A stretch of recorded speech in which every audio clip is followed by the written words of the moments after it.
Morning po. Ganda ng mga bulaklak ko.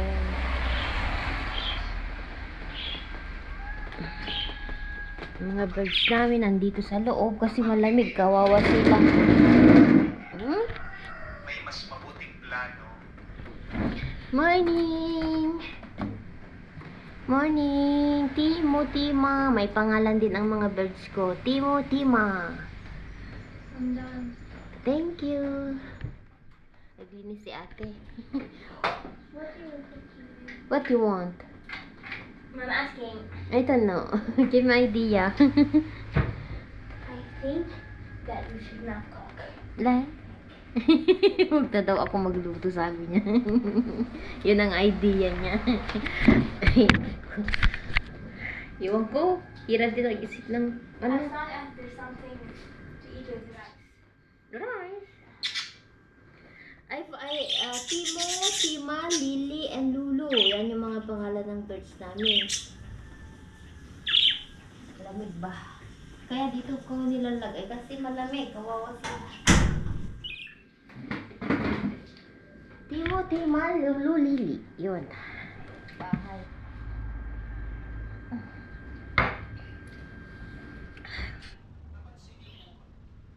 Hi guys! Good afternoon po. Kumusta? Busy po si Mami Laura dito. Usual sa kusina po ako.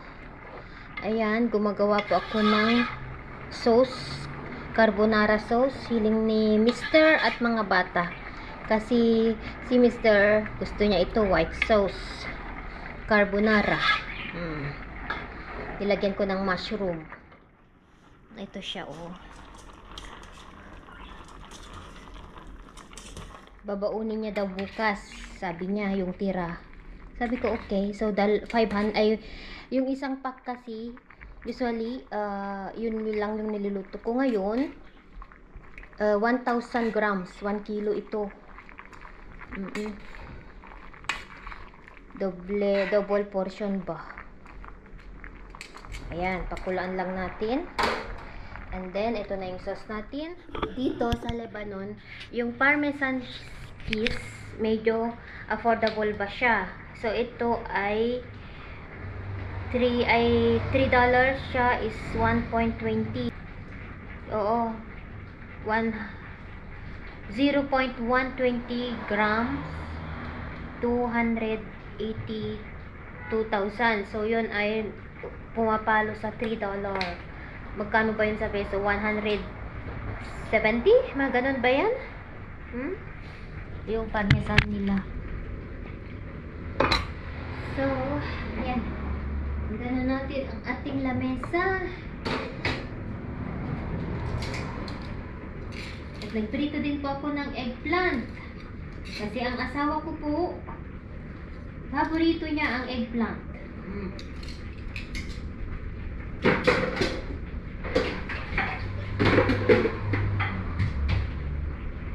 Ang Mr. Johnny ay favorite niya ang eggplant. Nagpun siya, mama. Put na hita please. Thank you.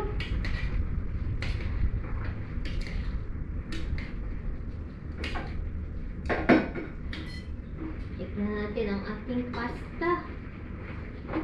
Itong al dente na. Pwede na rin.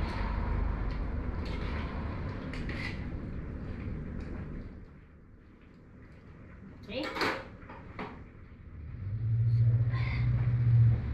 Put na the plate, maay the spoon.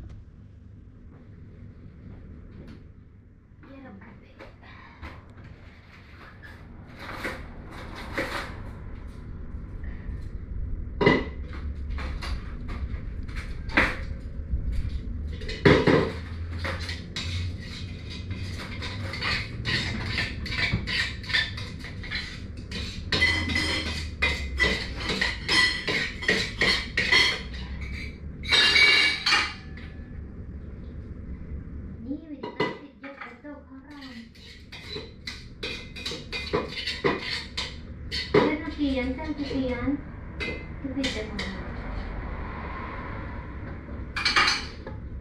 Yeah.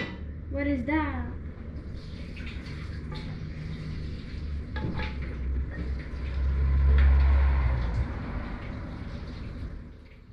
Ya, ada maling. Ada maling. Eh?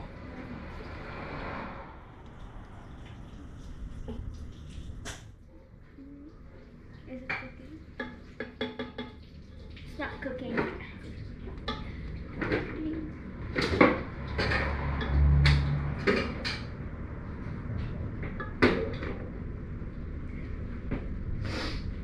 Oh my God. Thursday was... So, Hey, the wind. Oh, lakas ng hangin ngayon. Wait. Oh, ya Allah.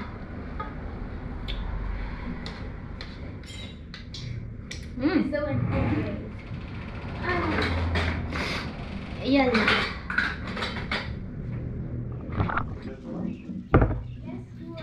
Kain na po tayo, guys.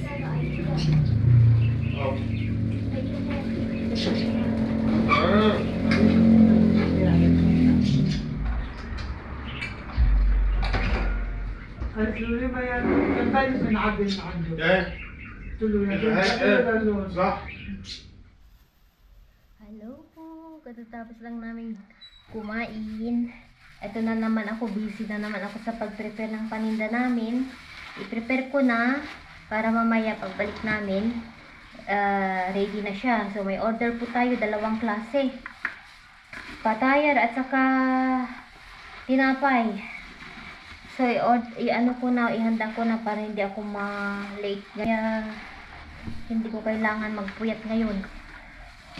Maaga tayong i-ano. Tapos ngayon pupunta kami dahil may misa. Wala na, ay bakasyon na pala ng mga bata, guys. Story vacation nila. So okay lang na late kami magising. Pero ngayon kailangan maaga silang matulog kasi bukas pupunta sila sa church. Ayan, mix natin. Alam nyo na ang patayar, guys, spinach.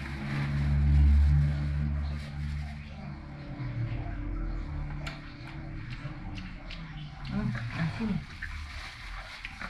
Paano kaya nila kakainin ito? Maasim yung palaman ng tinapay. Mga Lebanese, mahilig sila sa maasim talaga. Ma-imagine nyo, guys, yung tinapay, palaman niya maasim. Ganon. Sobrang asim. Pero healthy naman siya kasi spinach.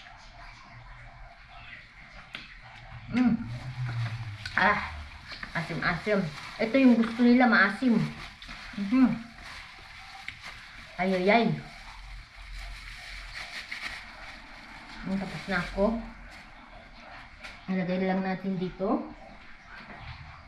Mamaya salahin natin.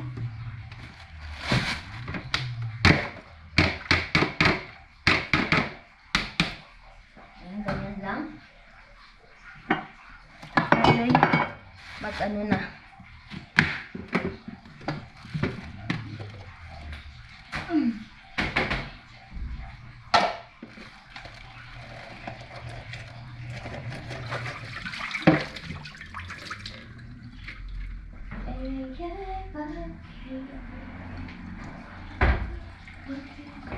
Sumaya ulit, guys.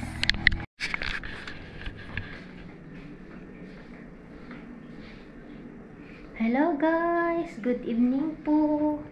Nandito na naman si Mami Laura. Gumagawa po ako ng paninda namin. And naka first batch na ako. So tapos na po ako. Ito pala ang ginagawa ko. As usual, this season, ngayong month, marami tayong patayar. Tapos na po yung isa. Oh, ayan, ang ganda ng kulay.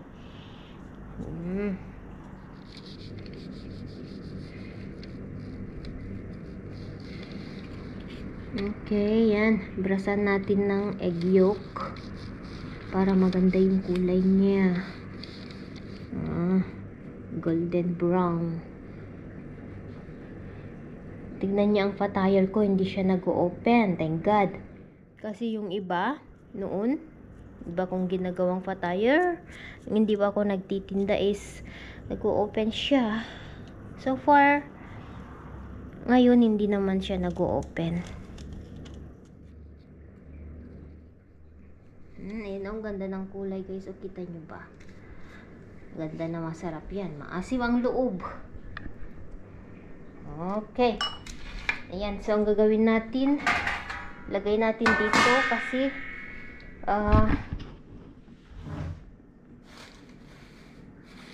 start na po tayong magbalot para maaga tayo. Ang lambot guys, oh, sobra. Kailangan natin ng ano kasi ito malinis to. Ito yung pinambalot ko kanina. Lagay natin dito para maano siya, ma-dry. Ganyan, oh. Sobrang lambot. Oh, sarap nito guys, sobra. Sinong gusto dyan ng patayer? Sige na kayo. Sige na kayo. Hindi, order po ito. Order po ito mga kapatid.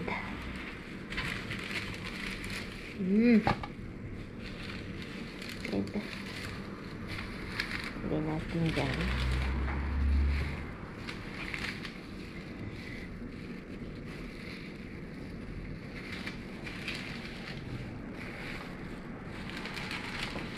Kailangan nating ano para maano siya sa init.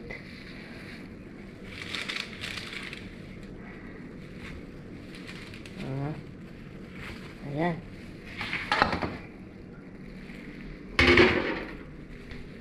Lagay natin dito para madry. Ano siya? Malamigan ba? Ayan, oh. Yan. Hello guys. Magbabalot na po tayo. Malamig na po ang ating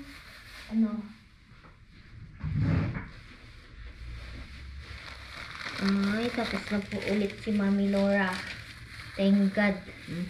Malamig na po siya.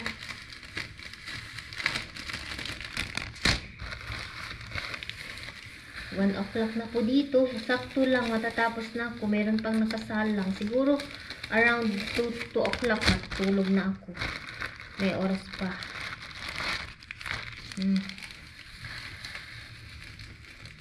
Kasi pag ibalot ito na mainit, magmo-moist siya. Kaya pinalamig ko muna.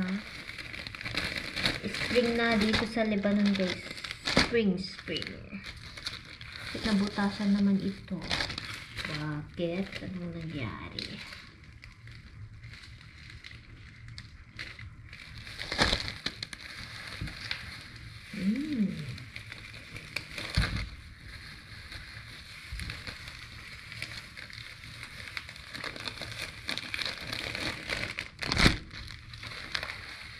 Sabi ng asawa ko, hindi ka pa napapagod. Paano ako mapapagod? Hindi ko ramdam yung pagod ba? Nasanay na ako.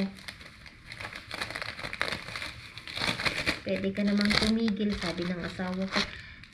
Sabi ko, hindi. Bakit ako titigil?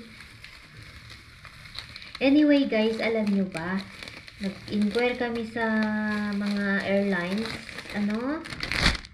Ala!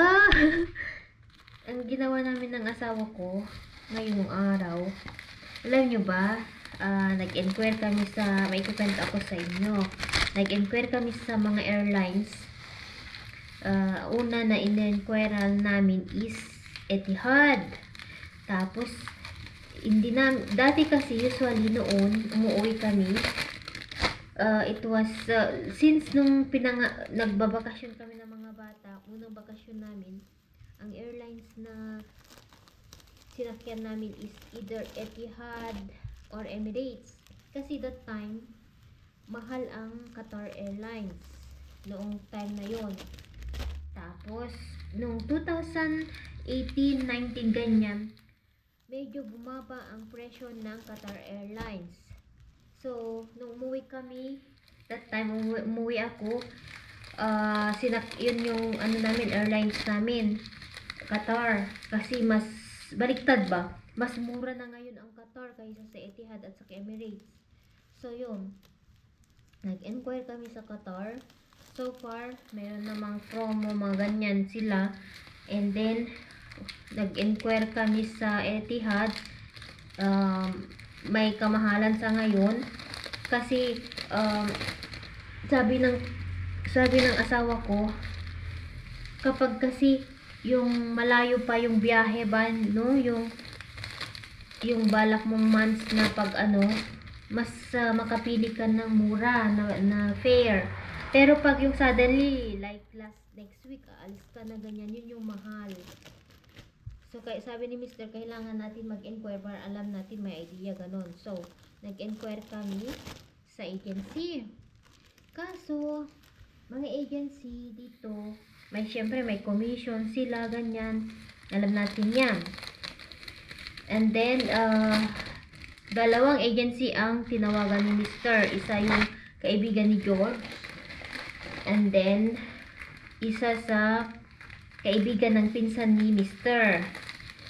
Nakakilala, ganon, na agency. So, una, yung Qatar Airlines ang in-inquirean namin. Tapos, yun, mas mura ngayon ang Qatar kaysa Etihad. So, at least may idea kami ni Mr. Ang nangyari, may nagsuggest sa amin yung hipag ko, bayaw ng hipag ko ba? Bayaw ng hipag ko? Asawa ng hipag ko, kapag nagbabakasyon sila, ganyan, may pinupuntahan na bansa, hindi sila nagpapabook sa agency, travel agency. Ginagawa nila, direct sila sa mismong airlines. So, ayun, ang nangyari, tumawag yung Mr. ko sa Qatar Airlines dito sa Lebanon.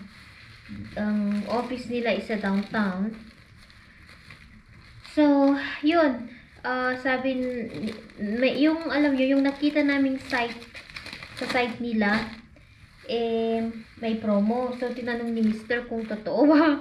Sabi niya, oo, totoo.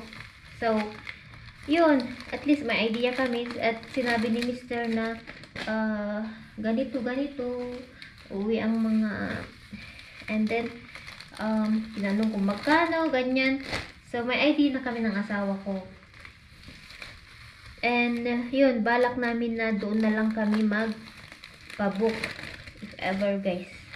Mas maganda pala pag pag sa mismong airlines ka magpabook. Kasi dati, usually, kapag magpabook kami noon ng asawa ko, sa agency kami. Ngayon, may nagsuggest sa amin na mas maganda daw. Yung ipag ko, sabi niya, mas maganda doon na direct na kayo. Kasi yung mga travel agency, may commission sila, sabi niya. So, yun. Okay, sabi ko naman.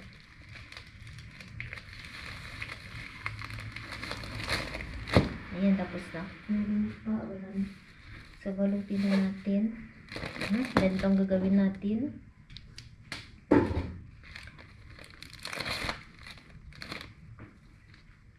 Lagay natin dito para hindi siya kasi meron pang isang nakasalang. So, mag-wait pa ako ng siguro mga 20 minutes and matatapos na.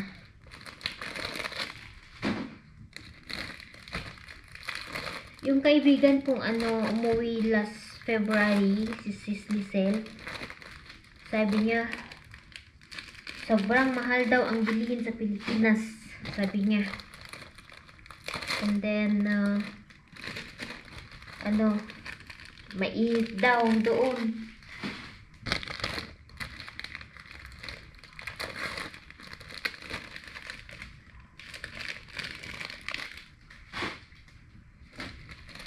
Alam nyo, naniniwala kayo sa instinct? Yung guys, yung maramdaman nyo ba na yung gusto yung gawin is magkatotoo, ganon? Instinct ba yung tawag doon? O hunch?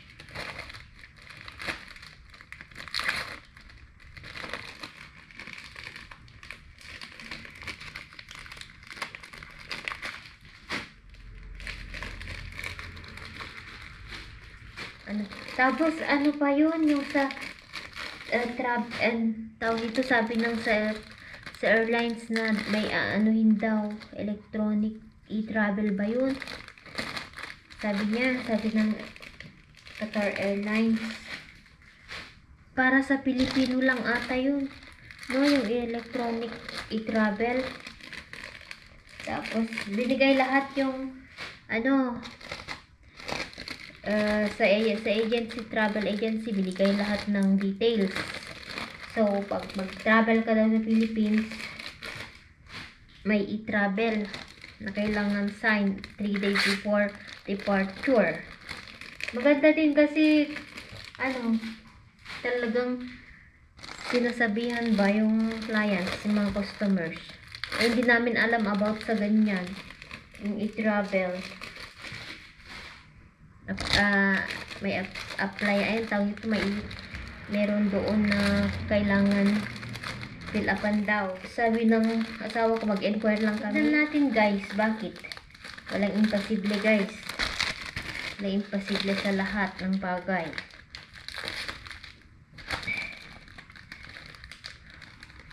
Walang masama mangarap pa. Basta ako, lagi akong nag-i-imagine ako na uuwi kami, na makauwi kami. As in, lakas ng lakas ng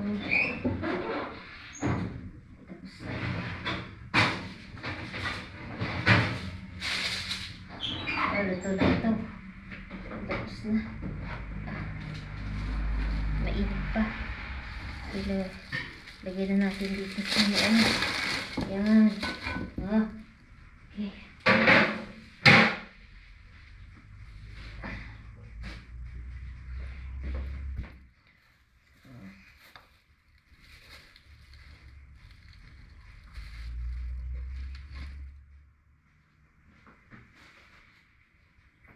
Bilangin na natin, ilagay ko.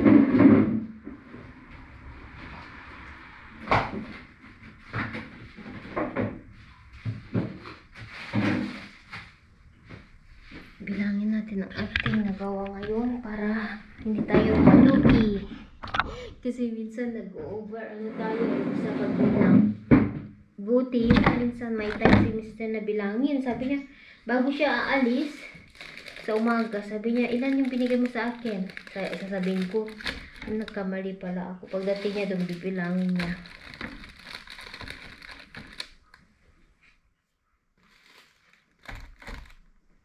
Then, okay. 20, 21, 22. Tapos na naman po ako. Tapusin ko lang, meron pa ang 6 na babalutin doon. Ito na ang aking paninda guys. O, diba? Ang thumbnail. Dito naman ang ating paninda. Ano po? Ang ating paninda. Napay. Kabalo na po siya. Okay, thank you po sa panonood ko. Tapusin ko lang ito and then matutulog na po si Mami Laura. Good night po. Mag-ingat po tayong lahat. Bye po. God bless you all.